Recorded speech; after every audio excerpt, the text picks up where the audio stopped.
Hi guys, welcome back to Defi Daily and welcome to the 5th episode of the series dedicated to Tomb Finance forks. Today we're going to talk about the difference between a Tomb Finance fork and all the forks that are available on the market, because if you go to Water Fork, for example, you will find fork about Titano, Baked Bean, Olympus, Node, Universe, and so on.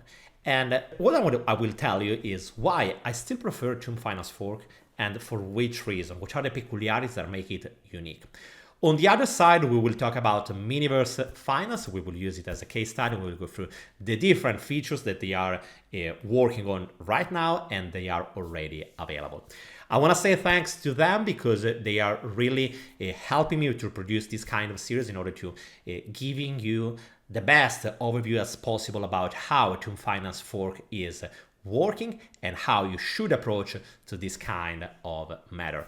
Remember, if you want to know more about them, you can find all the links into the description below so you can discover what they are offering and so on, even if we will go through today quite a bit.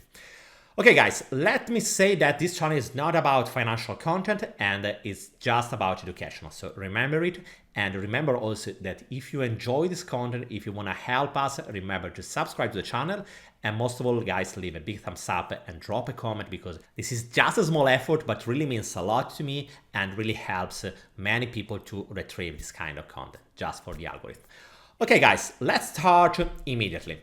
So I was telling you about Tomb and a node. What is the difference and why I prefer a Tomb?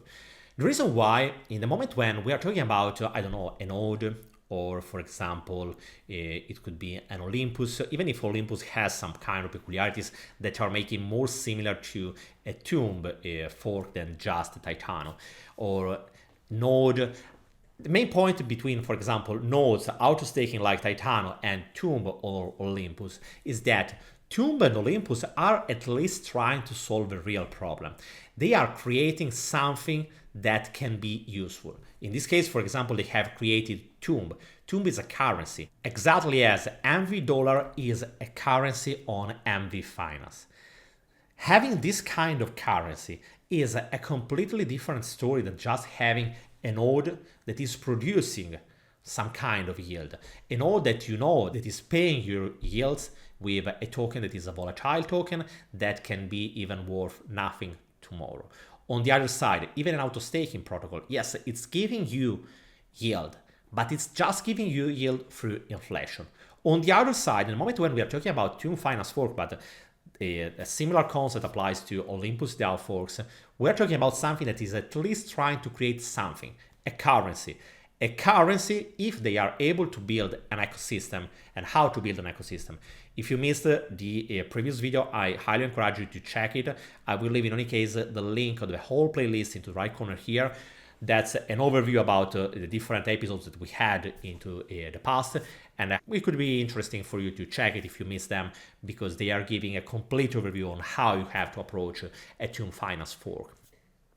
So I was saying, having this kind of currency, it is something that could be really valuable, because it allows, for example, to Miniverse to decide to agree for a partnership with some kind of other protocol that is using MV dollar as a currency into their protocol.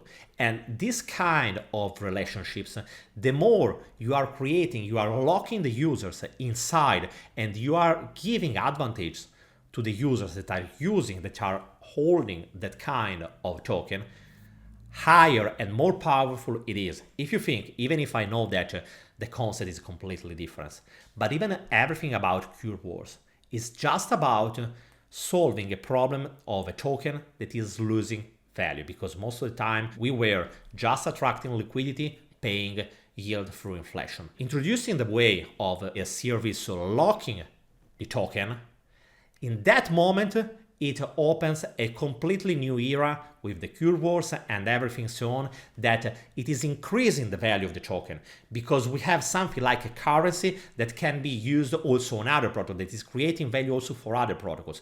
That's the key point about the Cure Wars. If you want to know more about it, I will leave also the link to the whole playlist about the Cure Wars. So going back to Miniverse, Tomb Finance forks and the currency. Having this currency, it is opening the opportunity to use it for many other things. So for example, MV dollar can be used inside the ecosystem of Miniverse Finance. As you can see here, we are having many different tools. I will show them into a moment. But also it is possible to create some kind of partnership with someone else, with some other kind of protocol in order to use the MV dollar on different kind of protocols. That could be really powerful because the more use cases we are able to create for that currency, also more people will be pushed to buy. And the more they are buying, also the peg is going again above the $1. And if the peg is above the $1, the Boardroom will start printing a lot of money. And we're talking about something like 10% daily. So really, the positive impact that is generated through this kind of use cases, this kind of interoperability, it's really broad and powerful. That's also the reason why here I'm saying ecosystem and interoperability. The more we are able to use the same token that it is produced by, for example, Miniverse, Toon Finance, or any other Toon fork, the more we are able to use it on other protocols, the more powerful and the more valuable it is. This is something that is crucial. You will hear also from the voice of one person of the dev on Miniverse, how they are trying to use it, because they are all aware they didn't open this kind of protocol just to speculate, just to launch something that will die tomorrow. The goal is obviously to try to succeed, to launch different kind of features that can be useful, creating value during the time. I want to just add one thing. Remember, one story is saying that a protocol has fundamentals that is trying to do something. Another story is succeeding. I don't want to listen from someone that is saying, oh, you say that that protocol has great fundamentals. Yes, I said it and I can confirm it. This kind of approach is powerful. But on the other side, it doesn't mean that it will be successful. Being able to succeed into any kind of market is something that is much more complex. I don't know if you ever launched any kind of project or if you have been working with startups and so on. Personally, I have been working with many startups. I have been launching many projects. And do you know how many of them failed, even if they were having great fundamentals? Most of them. And the reason why they failed wasn't because the execution was just because the idea was bad, but because succeeding, even if it's something that looks like great, it is much more complex. I just added this kind of part just to say, you guys, don't type in just because I'm saying that I like this kind of approach, because liking something is different from being able to succeed. Success is something that is much more broad as a concept, and many different variables will affect the final result. So yes, first of all, you need to learn how to analyze a project in order to understand if that project is going somewhere or not. On the other side, you have always to be aware what is the nature of this kind of protocol, and the risk related to this kind of protocol is really always high. Going on, as I was saying to you, to me, the main keywords in the moment when we are talking about Toon Finance forks, and this is something that I love, is currency. We are creating a currency that it doesn't mean that you have to pay with it into the supermarket. A currency could be something that is just used into a small ecosystem. It can be like 4 to 5 protocols that are working together in order to create this kind of interoperability. And why it is powerful working together with different kind of protocols? Because as I was telling you in one of my previous videos, community, that's the key. And the more you are able to bring different communities together and pushing them to collaborate, to create value one for the other, that's the key, and that's what is really powerful, and that's where you can really find different use cases for a currency. So in my opinion, the reason why I prefer to use a Toon Finance fork is because at least I'm seeing something that can, I'm saying can, I'm not saying that it will, because the final result is obviously something that is much more complex, but it has the fundamentals or the base to create something else. As you can see, for example, in the case of Miniverse Finance, we have obviously the typical features like farms. Farming is just adding liquidity to a specific pair. In this case, we have 4 different pairs, and you will start earning rewards that are quite high. We're talking about 0.5% daily to 1% daily, so quite a high APY or better APR, because it's not compounded. you can compound it and you can earn even more.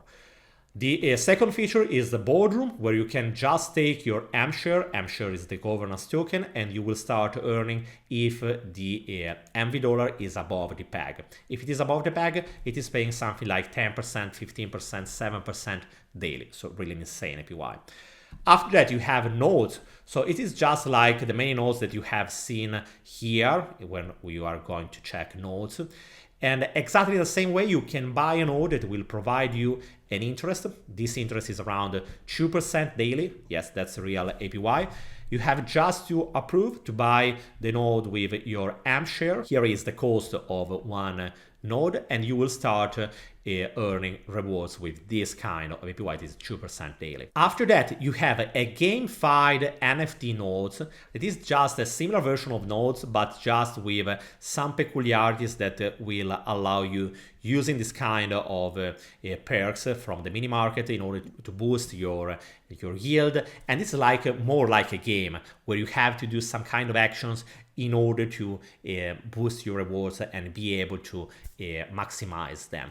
I will not go in details about it because otherwise it will take an entire video just talking about this feature here. I will leave in any case the description, the documentation about it down here. This is a game that has been just launched that you can use the NFT. For example, NFT staking, if you go here, you will find the different kind of NFTs. For example, from the menu, you will find 3 different NFTs, and you will find also the opportunity to buy them and also to check what is the status, and all of the NFTs are the NFTs that are used here. As you can see, you have Mini Chilla, Mini Guinea, and Miniland. They are the free NFTs that you can retrieve from this NFT staking, and you have the 3 different opportunities to buy them.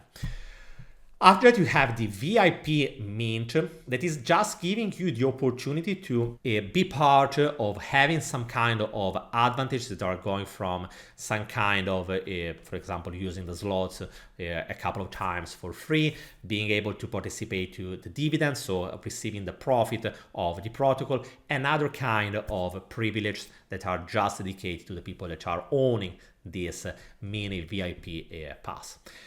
After that, you have the slots, that is just like going to the casino, and you can use your MV dollar in order to earn more. You have just to use them, you have to log in, and down here you have the jackpot info, and as you can see, you can win NFT, you can win different kind of tokens, and so on. As you can see also, the tokens that you can receive are also from different kind of protocols, and that's also something that is good because you can use it also to diversify the different kind of tokens that you are receiving. Going on, you have NFT staking that we have already seen. Bonds, that is the feature that is coming from the farms Boardroom, so the typical feature of the Tomb Finance fork, where you can use your MV dollar to buy a bond. A bond is something that you can't sell until the price of MV dollar goes back to the peg. But in the moment when it goes above the peg, you will receive a bonus, so you will start earning more in the moment when you will decide to sell your MV bond instead of the value of just an MV dollar. After that, into this platform, you have also the strategy, the full strategy guide, where you can find different kind of strategies that you can use. That's something that it is good if you are just a beginner, just to give you an idea on what you can do, what you can retrieve from this kind of protocol. So that's a quick overview on how does it work Miniverse Finance right now, but stay tuned because many different other features will come. The idea is to have some kind of partnership with different kind of protocols, to release different games, and so on. And about this topic, I want to leave you a moment with the interview that I made to a dev that is working with Miniverse Finance, so you can listen from him what are the different projects and what are the features that they are working on right now, if they will provide some kind of buybacks or anything that can push the price of Miniverse even higher. So stay tuned. So thank you for having you here also today. What I want to ask you today is about the roadmap, because we have been talking about sustainability, how Tomb Finance Fork is working. But what I want to hear from your own words is how do you plan also to evolve the Miniverse Finance ecosystem, and what do you plan to release into the next future? Do you have plans to sustain the peg with some buybacks, or also how the peg story, because obviously when we are talking about a Tomb Finance Fork, everything is related to the peg, and how the roadmap and the different tools that you are releasing will be related to it? Yeah, awesome. Good question. For us, the biggest importance to us is our ecosystem, because our number one priority is the community. And we see other ecosystems have these communities, they have amazing communities, and we all often not have a common goal. So finding an ecosystem of partners on different networks, having that overall friendship is how we're merging the communities in. That's how we're often, like we said in that previous video, that's how we build the sustainability. That's how we're merging the community's needs to what we're actually creating. So actually having the communication with other partners and creating that sustainability path is actually what we're aiming for. So creating an ecosystem of trusted partners is definitely something we're looking to do. Another good thing we're doing is, we've seen it before, buybacks. They are an amazing mechanism to control inflation. At Miniverse, we've already done approximately $40,000 in US in buybacks, and that was raw from our treasury, directly buy and burn. And that's just amazing. We will be looking to do more features of this, especially with our Gamified. We'll see allocations being burnt, which is another one-up hand for Tomb Forks. So actually evolving not just the communities, but actually evolving the actual mechanisms, the actual ability of a protocol and the innovations within it. That is the biggest thing we're doing and hoping to achieve towards.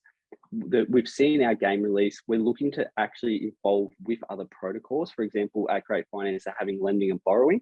So we can definitely see an integration of some sort. We can see an integration with joint pools that come as a little alpha. So the integration of the ecosystems, the communities, that's our sustainability path. We see it working, we see how it functions, and that's what we're building towards. And the overall time frame of this, it's happening now.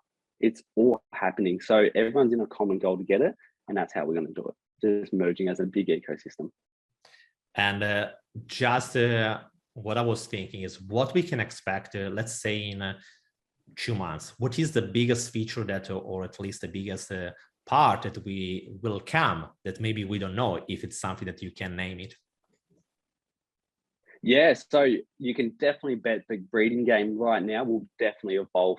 How we see it, or how you guys will see it, will definitely evolve from different partners coming in, different utilities, different burn functions.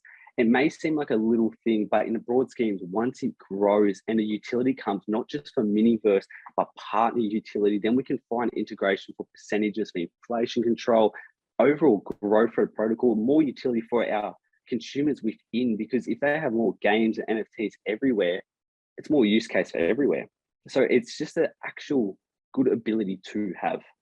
So a good thing you can expect is another possible node integration with some big teams, which will form into our game, because our breeding game is designed on NFT nodes. So if we design it perfectly, you can definitely see some big partners joining in.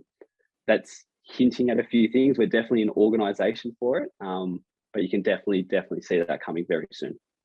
And we can know the name. Oh, okay. The first one we'll tell you, Great Finance. I'm over at Great Finance. They're a very good team sitting well above peg and one of the most sustainable Tomb Forks. And we're very closely innovating with them because it's basically the same team, just a few separate heads here and there. So Great Finance, definitely hand in hand, close with us. Okay, I would love to hear, and I'm waiting to know what will be the big partner about nodes, because yes, the more integration that each protocol is able to create, the more value and sustainability, because the reality is that if people are having fun, are having different kind of opportunities, the more sustainable it is, and the more powerful and the bigger and the better is the whole overall experience. Yeah, that's exactly right. Okay guys, I hope that this overview on how does it work, Miniverse Finance, what are their projects, and what is the main difference between a Toon Finance fork and a node, and why I prefer a Toon Finance fork, that's just, again, my personal opinion. If you think it otherwise, just share your thoughts into the comment section below, and I will be more than happy to listen from your opinion. And guys, remember, if you like this kind of content, remember to subscribe to the channel to be updated, but also remember to leave a big thumbs up and drop a comment, because even if it's just a small effort by you, this is something that really means a lot to me. And also we are helping other people to retrieve this content and to learn more about increasing their awareness about the Toon Finance forks in order to use them at best. Guys, thank you for following me, and I will see you tomorrow with another video. Bye.